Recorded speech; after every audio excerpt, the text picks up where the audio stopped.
Sosok Tom Liwafa menjadi perbincangan lantaran disebut-sebut dalam isu jejaring judi online konsorsium 303.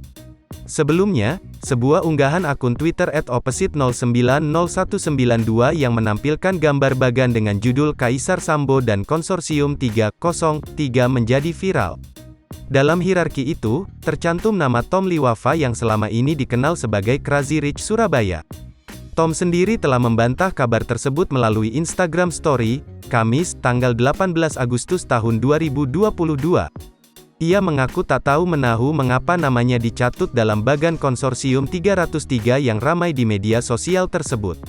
Tom Liwafa merupakan pria kelahiran tahun 1991 dari keluarga sederhana di daerah Mojokerto, Jawa Timur. Ayahnya bekerja mencetak undangan, sablon hingga menjahit. Sebelum menjadi pengusaha, Tom pernah menjadi vokalis Razor Blades Terror, band metal yang telah 7 tahun berkarya. Pada 2020 lalu, Tom Liwafa sempat viral aksinya memasukkan uang lembaran ratusan ribu ke beberapa kardus mie instan. Dalam sebuah video ia membagikan kardus tersebut ke beberapa orang tidak mampu di jalan. Alangkah terkejutnya orang tersebut saat membuka kardus yang tak hanya berisi mie instan namun juga uang pecahan ratusan ribu. Tom Liwafa juga kembali disorot saat insiden kecelakaan maut yang merenggut nyawa artis Vanessa Angel dan suaminya.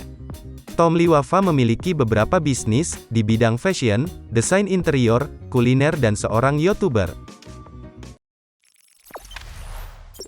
Jangan lupa subscribe, share, komen, dan like ya!